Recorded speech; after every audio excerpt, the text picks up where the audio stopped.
केंद्र सरकार ने संसद में ऑनलाइन गेमिंग बिल को पास करवा लिया है।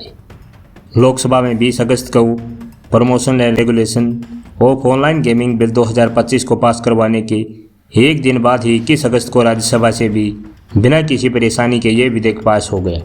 इसके पास होने के साथ ही ऑनलाइन पैसा कमाने वाले गेम पर अब रोक लग जाएगी।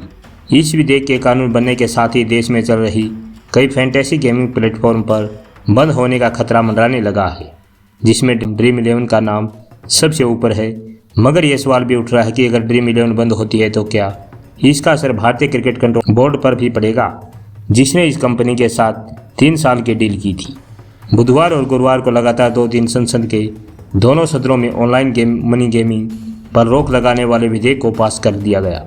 इस विधेयक में साफ है कि कोई भी शख्स किसी भी तरह का ऑनलाइन मनी गेम सर्विस उपलब्ध नहीं करा सकता या इसके जरिए लोगों को लुभा नहीं सकता।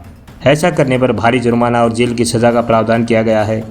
इसका सबसे बड़ा असर भारत में पिछले कुछ सालों से चल रही फैंटेसी गेमिंग सर्विस पर पड़ेगा, जिसमें आम लोग पैसा लगाकर क्रिकेट, फुटबॉल और अन्य खेलों से जुड़े असली मुकाबलों के लिए अपनी टीम बनाते थे और विजेता को पैसे के अलावा अन्य इनाम भी मिलते थे। इसमें सबसे बड़ी कंपनी बनकर उभरी ड्रीम 11 ने पिछले कुछ सालों में भारतीय क्रिकेट में भी एक्टिव हुई थी और इसका नतीजा था कि 2023 में ड्रीम 11 ने बीसीसीआई के साथ 358 करोड़ रुपए का करार किया था।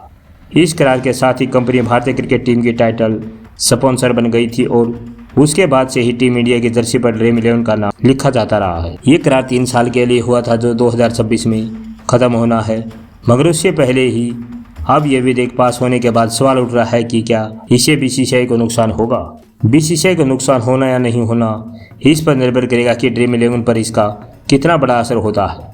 इतना तो साफ है कि ड्रीम 11 को बड़ा नुकसान होगा, क्योंकि कंपनी ऑनलाइन मनी गेमिंग पर ही आधारित है और अब उस पर रोक लग गई है। मगर क्या कंपनी भारतीय बोर्ड के साथ अपने करार को तुरंत खत्म करेगी, इसका पता आने वाले वक्त में लगेगा।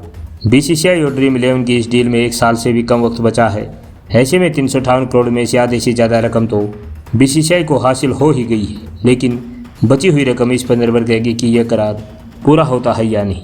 मगर सिर्फ ड्रीम 11 ही नहीं, बल्कि दूसरी बड़ी ऑनलाइन गेमिंग कंपनी माई सर्कल 11 भी इसकी चपेट में आएगी और इस कंपनी का भी बीसीसीआई के साथ करार है। भारतीय बोर्ड की लीग आईपीएल ने 2024 में 5 सीजन के लिए इस कंपनी के साथ करार किया था, जिसके तहत माई सर्कल 11 इस लीग की मेन फैंटेसी गेमिंग स्पॉन्सर बनी थी। दोनों के बीच ये करार 625 करोड़ रुपए का था, यानी हर साल 125 करोड़ रुपए कंपनी की ओर से बीसीसीआई को मिल रहे हैं। अभी सिर्फ 2 सीजन ही गुजरे हैं और 3 सीजन का करार बाकी है। ऐसे में इस डील का भविष्य भी इस बात पर निर्भर करेगा कि कंपनी नए नियमों के आधार पर आगे क्या फैसला लेती है। हालांकि एक न्यूज़ रिपोर्ट के हवाले से कहा गया है कि अगर ये दोनों डील बीच में ही टूटती हैं तो बीसीसीआई पर इसका कोई खास असर नहीं होगा।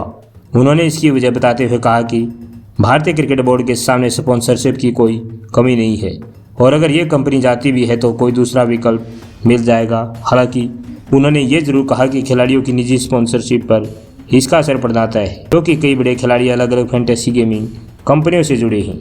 आप क्या सोचते हैं, बीसीसीआई को इन चुनौतियों से निपटने के लिए किस तरह के विकल्प अपनाने चाहिए? क्या ड्रीम 11 की जगह कोई नया प्रायोजक आ सकता है? आप कमेंट बॉक्स में ज़रूर बताइएगा।